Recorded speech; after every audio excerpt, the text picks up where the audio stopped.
ಇಲ್ಲ ಅವ್ರು ಕೇಳಿದ್ರು ಇವ್ರು ಯಾರು ಕೂತಿರೋರು ಅಂತ. ನನ್ನ ಹೆಸರು ರಾಜೇಶ್ ಎಲ್ವಾಯ್ ಅಂತ, ಡಿವೈಎಸ್ಪಿ ಲೋಕಾಯುಕ್ತ ಆಗಿ ಕೆಲಸ ಮಾಡ್ತಾ ಇದ್ದೀನಿ. ಇವತ್ತು ಇಲ್ಲ ನನ್ನ ಸ್ನೇಹಿತನ ಹುಟ್ಟುಹಬ್ಬ, ಒಂದ್ 3 ಗಂಟೆ ಕಾಲ ಪರ್ಮಿಷನ್ ಬೇಕು ಅಂತ ಪರ್ಮಿಷನ್ ತಗೊಂಡು ವಿಶ್ ಮಾಡ್ಲಿಕ್ಕೆ ಬಂದ್ರೆ ನನ್ನ ಇಲ್ಲಿ ಕೂರ್ಸೋದು. ನನ್ನ ಅವರ ಸ್ನೇಹ ಸುಮಾರು 20 ವರ್ಷದ್ದು, ಫಾರ್ ಲಾಸ್ಟ್ 20 years, 2004ನೇ ಇಸ್ವಿಯಿಂದ ಶುರು ಆದಂತಹ ಜರ್ನಿ. ಈ ಅಪ್ಪನ ಬಗ್ಗೆ ತುಂಬಾ ಖುಷಿ ಏನು ಅಂತಂದ್ರೆ, ಜೀವನದ ವಿವಿಧ ಮಜಲುಗಳಲ್ಲಿ ಜೊತೆಲಿ ಇದೀವಿ, ಆದ್ರೆ is always a born fighter. So boxing ring ಅಲ್ಲಿ ಒಂದು ಮಾತು ಹೇಳ್ತಾರೆ, if somebody falls down with a punch, then is not defeated, but he decides not to get up. ಮತ್ತೆ ಎದ್ದೇಳಕ್ ಪ್ರಯತ್ನ ಮಾಡ್ಲಿ ಅಂದ್ರೆ ಅಲ್ಲಿಗೆ ಸೋತ ಅಂತ. ಅದ್ರ ಪ್ರತಿ ಸಲ ಅವ್ರೇನಾದ್ರು ಕೆಳಗ್ ಬಿದ್ರೇನು ಅಂತ ಜನ ಅನ್ಕೋಬಹುದು, ಆದ್ರೆ ಬಿದ್ದಾಗೆಲ್ಲ ಫಿನಿಕ್ಸ್ ತರ ಡಬಲ್ ಎನರ್ಜಿನಲ್ಲಿ ಎದ್ದು ಬಂದಿದ್ದಾರೆ.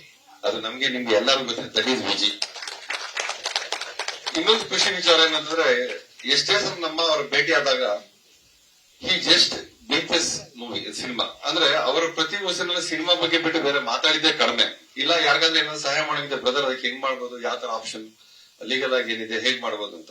ಅದ್ ಬಿಟ್ರೆ ಸಿನಿಮಾ ಬಗ್ಗೆ ಇವೆರಡು ಬಿಟ್ಟು ಬೇರೆ ವಿಚಾರ ಮಾತಾಡಿದ್ದಿಲ್ಲ. ನಾನ್ ಜಗಳ ಆಡಿದ್ದು ಉಂಟು, ಇನ್ನೇನ್ ಬೇರೆ ಪ್ರಪಂಚನೇ ಇಲ್ವೋ ನಿಮ್ಗೆ. ಸಿನಿಮಾ ಬಿಟ್ರೆ ಯಾವಾಗ ಕೇಳಿದ್ರು ಸಿನಿಮಾ ಅದು ಇದು ಅಂತ ಬಿಟ್ಟು ಹೊರಗಡೆ ಮಾತಾಡಿದ್ದೇ ಇಲ್ಲ ಸಬ್ಜೆಕ್ಟ್.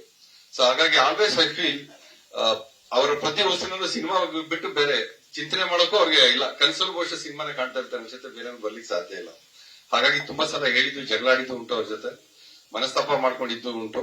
ಆದ್ರೆ ಅವ್ರ ಹತ್ರ ಕೋಪ ಮಾಡ್ಕೊಳಕ್ ಸಾಧ್ಯ ಆಗಿ ಮಾತಾಡಕ್ ಆಗೋದೇ ಇಲ್ಲ. ತಕ್ಷಣ ಫೋನ್ ಮಾಡ್ಬಿಟ್ಟು ಹೆಂಗ್ ಮಾತಾಡ್ತಾರೆ ಅಂತಂದ್ರೆ ಎಲ್ಲಾ ಮಾಡ್ಕೋಬೇಕು, 1 ನಿಮಿಷಕ್ಕೆ ಆ ತರ ನಗಾಡ್ಸ್ಬಿಟ್ಟಿರ್ತಾರೆ. ಸೊ ಬಹುಶಃ ಇವತ್ತು ನನ್ನ ಮಗ ಜಯಸೂರ್ಯ ಟಾಸ್ಕ್ ಅನ್ನೋ ಮೂವಿನಲ್ಲಿ ನಾಯಕ ನಟನಾಗಿ ಮಾಡ್ತಾ ಇದ್ದೇನೆ, ಅದು ಸಂಪೂರ್ಣವಾಗಿ ಅವರ ಆಶೀರ್ವಾದದಿಂದಾನೆ. ಅಂದ್ರೆ ಅವ್ರು ಬೆಳೆಸಿದಂತ ಹುಡುಗ, ಭೀಮಾದಲ್ಲಿ ಒಂದು MLA ಮಗನ ಪಾತ್ರ ಕೊಟ್ರು.